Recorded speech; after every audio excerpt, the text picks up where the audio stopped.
अस्सलामुअलैकुम।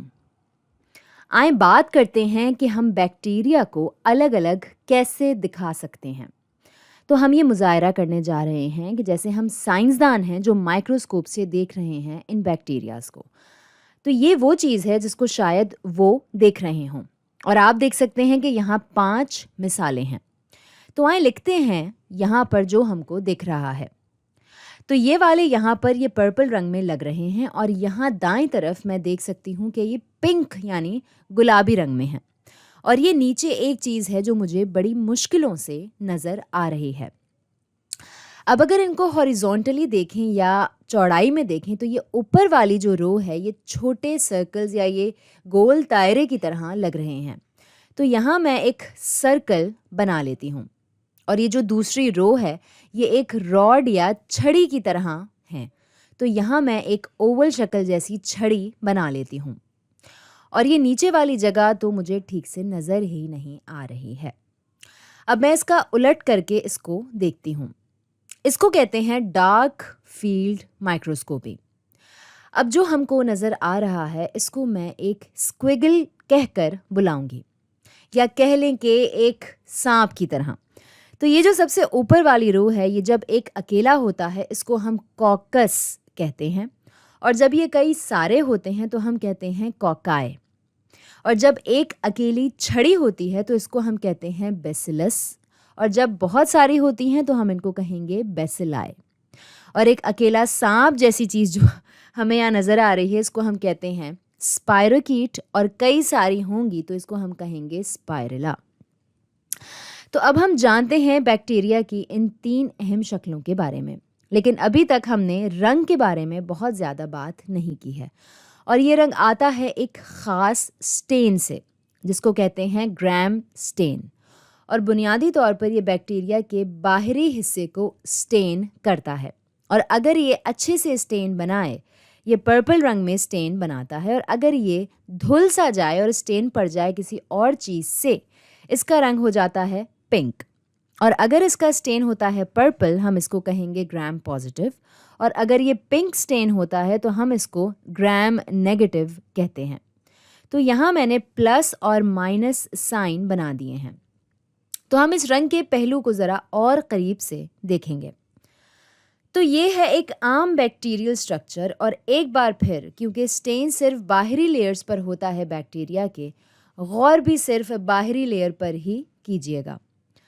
तो यहाँ लिखा हुआ तो है कैप्सूल, सेल वॉल और प्लाज्मा मेम्ब्रेन। अभी आप देखेंगे कि ये लेयर्स बहुत मुख्तलिफ होती हैं ग्राम पॉजिटिव और ग्राम नेगेटिव के दरमियान, जो मैं यहाँ इस तस्वीर में अब दिखा रही हूँ।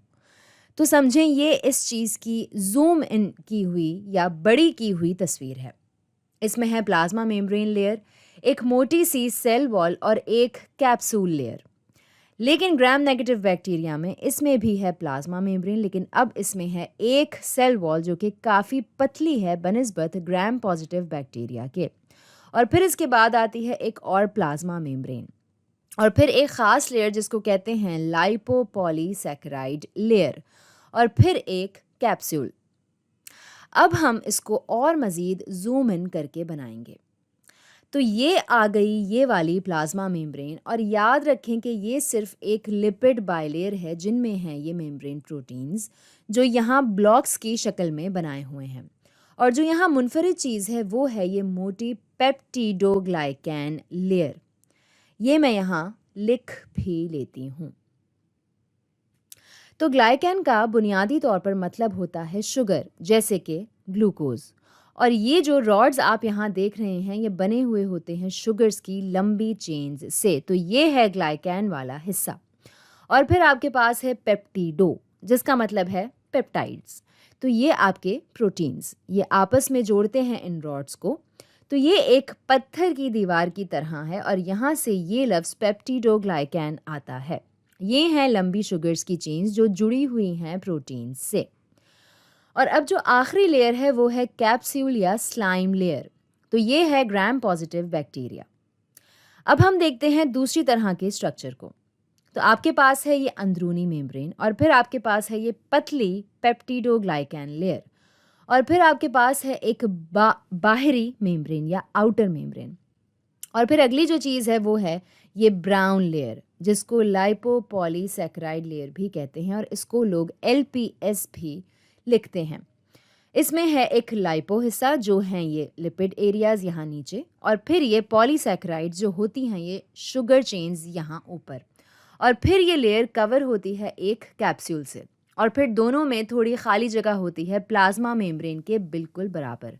तो इस वाली प्लाज्मा मेम्ब्रेन के ऊपर और इन दो प्लाज्मा मेम्ब्रेन के बीच इस जगह को कहते हैं पेरीप्लाज्मिक स्पेस। इसको भी मैं यहाँ लिख लेती हूँ। तो अब हम सोच सकते हैं कि क्यों ये वाला पर्पल रंग में होगा और ये वाला पिंक में। तो ग्राम स्टेन, जब आप इसको पहली बार बैक्टीरिया पर अप्लाई करते हैं, ये पूरी चीज़ को पर्पल कर देता है और फिर आप इसको धोएंगे।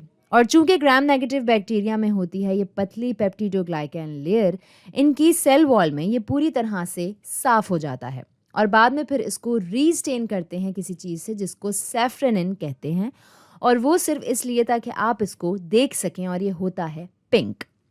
तो ये हुआ ग्राम नेगेटिव। लेकिन चूंकि इस ग्राम पॉजिटिव बैक्टीरिया में है ये बहुत मोटी पेप्टिडोग्लाइकन लेयर, इसमें ये पर्पल स्टेन रहेगा और ये पर्पल रहेगा। तो अब समझ में आती है कि ये बैक्टीरिया क्यों पर्पल और पिंक में होते हैं। अब आप सही से समझ चुके होंगे कि बैक्टीरिया को अलग अलग हम किस तरह से दिखा सकते हैं, इनकी शक्ल और इनके रंग से। और ये भी समझ में यकीनन आ गई होगी बात कि ये रंग कहाँ से आता है, इनकी सेल वॉल स्ट्रक्चर की वजह से। तो आज के लिए इतना ही।